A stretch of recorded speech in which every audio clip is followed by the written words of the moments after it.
Drama serial निकाह में आज की एपिसोड में युसरा के पापा उसे कहते हैं कि मैं जानबूझकर तुम्हें जहन्नुम में नहीं धकेल सकता, लेकिन वो कहते हैं कि पापा मैं शादी करूँगी तो उससे करूँगी, इसके अलावा मैंने किसी से शादी ही नहीं करनी। उसके अलावा कहते हैं कि बेटा तुम्हें पता है ना वो कैसा लड़का है, वो अच्छा लड़का नहीं है, उसमें वो अपने माँ बाप को छोड़ा तुमसे शादी करने के लिए, तो मुझे बताओ उसका क्या फ्यूचर है। वो कहती है कि मुझे इस पर कोई फ़र्क नहीं पड़ता कि वो अपने माँ बाप को छोड़ा या नहीं छोड़ा या फ्यूचर क्या है, मैं उसके साथ ज़िंदगी गुजार लूँगी। उसके पापा कहते हैं कि अभी तुम जज्बाती हो रही हो, जब तुम्हारा जज्बातीपन ख़त्म होगा ना तुम दुनिया को हकीकत की नज़र से देखोगे ना तो तुम्हें पता चलेगा कि तुम्हारे पापा बिल्कुल ठीक कह रहे थे। वो कहती है कि पापा जी बस मैंने फ़ैसला कर लिया है, मैं शादी नदीम से करूँगी तो ठीक है, वरना मैं मर जाऊँगी जहर खा के, क्योंकि मैं उसके बगैर नहीं रह सकती। उसके पापा कहते हैं कि बेटा तुम कैसी बातें कर रही हो, तुम होश में तो हो।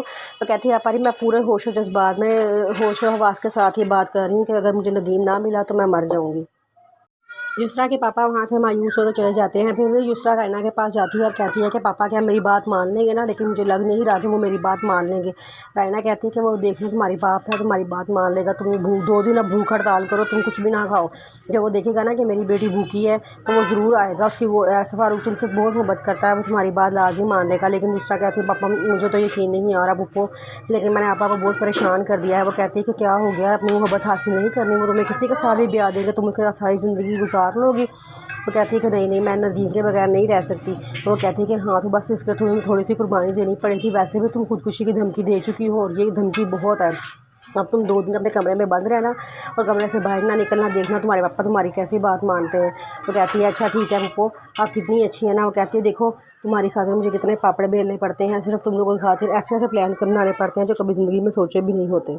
सब खाना खाने बैठते हैं तो वहाँ युसरा नहीं आती। हमदान पूछता है कि पापा जी युसरा कहाँ है, तो क्या आप बताते हैं वो नाराज़ होकर अपने कमरे में बैठी है। वो कह रही है कि नदीम के अलावा किसी से शादी नहीं करनी। तो हमदान कहता है ठहरे मैं उसे बुला के आता हूँ। हमदान उसके पास जाता है और कहता है कि तुम खाना खाने क्यों नहीं आई। वो कहती है कि मैंने खाना नहीं खाना, मुझे भूख नहीं लग रही। हमदान कहता है कि क्यों, ये क्या बात हुई, तुम भूख हड़ताल करके बैठ जाओगी। वो कहती है कि हाँ जब आप लोग मेरी बात नहीं मानेंगे तो मैंने फिर यही करना है ना, बल्कि अभी तुम्हारे भूख हड़ताल की है, मैं तो जान से भी चली जाऊँगी। हमदान कहता है खुदा का खौफ करो, तुम किस तरह की बात कर रहे हो, नदीम बिल्कुल भी अच्छा लड़का नहीं है, अगर वो अच्छा लड़का होता तो अपने माँ बाप को मना के तुम्हारे घर लेकर आता। वो कहती है कि वो अपने माँ बाप की खातिर मेरे खातिर अपने माँ बाप तक को छोड़ने के लिए तैयार है, मैं कैसे उस पर वफा पे यकीन ना करूँ।